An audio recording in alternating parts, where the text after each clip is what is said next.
Nagarjunasagar water ట్యాంక్లో పడి 30 కోతులు మరణించిన ఘటనా స్థలాన్ని స్థానిక ఎమ్మెల్యే కుందూరు జైవీర్ రెడ్డి పరిశీలించారు. ఎండ తీవ్రత భరించలేక మంచినీటి కోసం వెళ్లిన కోతులు వాటర్ ట్యాంక్లో పడి చనిపోయాయన్నారు జైవీర్. మూగజీవులకు వన్యప్రాణులకు ఇలా జరగడం దురదృష్టకరమన్నారు. ఇకపై ఇలాంటి ఘటనలు పునరావృతం కాకుండా తగు చర్యలు తీసుకోవాలని అధికారులకు సూచించామన్నారు. గతంలో కొండగట్టు గుట్టల్లో ప్రమాదం జరిగితే పరిశీలించని నాయకులు ఇప్పుడు కోతులు చనిపోగానే రాజకీయం చేస్తుండడం దారుణమన్నారు. మళ్ళీ ఇలాంటి రాజకీయాలు చేస్తే ప్రజలు తిరగబడే రోజులు వస్తాయన్నారు. తట్టుకోలేక నీళ్ల కోసం వాటర్ ట్యాంక్ ఉన్న రేకులను తొలగించి ఆ నీళ్లు తాగేందుకు ప్రయత్నం చేస్తున్న తరుణంలో అవన్నీ ఆ నీళ్ల ట్యాంకులో పడి చనిపోవడం జరిగింది.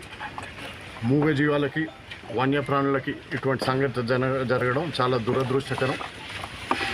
అదేవిధంగా ఈ ట్యాంక్ ఏదైతే ఉన్నదో ఈ ట్యాంక్ నుంచి కేవలం ఇప్పుడు 9 ఇళ్లకే నీళ్ళు ఇవ్వడం జరుగుతుంది. కాకపోతే అధికారులు హుటాహుటిన స్పందించి అవి దాంట్లో పడ్డాయని తెలియగానే ఆ నీటి సప్లైని ఆపేయడం జరిగింది. దానివల్ల ఏ ఒక్క ఇంటికి కూడా ఈ కలుషితమైన నీరు అందలేదు.